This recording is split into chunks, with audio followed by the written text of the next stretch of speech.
Halo semuanya, ketemu lagi dengan aku. Kali ini aku akan membahas sedikit mengenai rencana pembangunan kereta tanpa rel di Surabaya. Sebelum berlanjut, jangan lupa subscribe ya. Terima kasih. Jadi beberapa waktu yang lalu, pada acara apaksi yang dihadiri oleh para wali kota se-Indonesia, wali kota Surabaya itu berencana untuk membangun kereta tanpa rel atau ATR ya. Nah, nanti aku cantumkan kepanjangannya.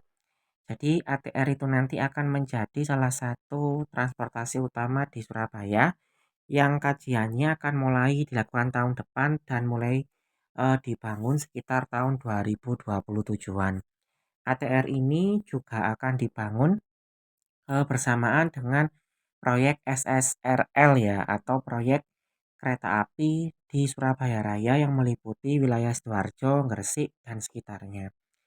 Kalau kita amati itu memang sangat bagus sekali ya. Jadi apa namanya? Sangat bagus karena memang kita butuh transportasi umum terutama berbasis kereta api yang bisa diandalkan. Cuma ya kita harus tahu bahwa kondisi saat ini di Surabaya itu masih belum bagus ya kereta apinya. Jadi yang ada itu saat ini adalah KRD atau kereta lokal yang jadwalnya itu sangat jarang sekali. Dan itu pun juga sering terjadi kecelakaan seperti yang dialami oleh kereta api Arjonegoro beberapa waktu yang lalu. Tak hanya itu, kalau kita lihat dari proyek yang akan dilaksanakan, itu nilainya sangat besar sekali dan mungkin akan membebani APBD Kota Surabaya atau APBN ya.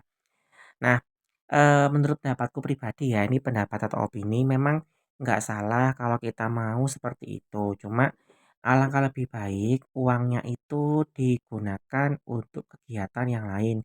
Semisal untuk meremajakan Surabaya Bus, meremajakan Trans Semanggi, menambah jumlah busnya atau menambah rute Wirawiri. Kalau untuk kereta api mungkin bisa dialihkan dengan menambah jadwal dari KRD sendiri atau kalau bisa dibangun KRL ya. Jadi kalau dengan biaya yang lebih murah tapi kita bisa mendapatkan fasilitas yang lebih baik atau hampir sama, kenapa tidak? Jadinya meskipun proyeknya itu bagus, tapi ternyata dari masyarakat sendiri itu kurang terlalu antusias ya, karena merasa terlalu tinggi. Jadinya lebih baik dialihkan untuk kegiatan yang lain. Tidak hanya itu, kalau kita perhatikan ini banyak sekali bekas-bekas halte KRD atau kereta api komuter yang zaman dulu itu ya masih terbengkalai. Nah, itu sayang sekali. Kalau bisa dioptimalkan akan lebih baik lagi. Jadinya dari pembahasan di berita ya dari banyak yang beredar di berita itu akan dibangun kereta tanpa rel ya. Jadinya nanti seperti ini gambarannya. Nanti aku cantumkan juga gambarnya. Jadi pertama dari Cina sekitar tahun 2017. Yang cukup nggak terlalu cepat sih sekitar 70 km per jam. Jadi lumayan.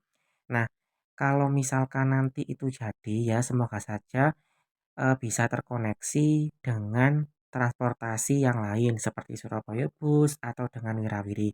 Pokoknya kita harapkan meskipun ada proyek yang fantastis, tapi jangan lupakan yang sekarang ini ada ya. Jangan sampai nanti kita itu fokus di proyek yang sangat tinggi, tapi ternyata yang ada ini tidak teroptimalisasi. Tak hanya itu, kalau kita melihat Armada Surabaya Bus sekarang itu memang sudah butuh peremajaan. Seperti AC-nya yang nggak dingin lagi. Kemudian pintu-pintu dari bus yang sudah mulai rusak ya. Dan juga suara announcer yang sudah tidak bisa berbunyi lagi. Nah, itu juga harus menjadi perhatian. Jadi, tak ulang lagi, memang kita butuh transportasi kereta api yang menjangkau luas dan cepat seperti itu. Tapi jangan sampai hanya menjadi gimmick atau hanya menjadi apa namanya angan-angan saja yang malah tidak jadi untuk dieksekusi. Lebih baik kita menambah KRD, menambah apa namanya, jaringan kereta api ya dengan harga yang lebih murah ataupun menambah, rute dan armada bus yang sudah tidak layak pakai lagi. Oke, itu saja mungkin yang aku sampaikan pada video kali ini. Kalau kalian bagaimana menurut kalian? Apakah kalian setuju dengan proyek tersebut atau ada opsi lain agar transportasi di Surabaya itu bisa lebih baik lagi? Kalau aku sih setuju saja, cuma jangan sampai nanti membebani anggaran dan, malah melupakan transportasi yang sudah ada. Oke, sekian dulu video dari aku, sampai jumpa pada video selanjutnya. Terima kasih.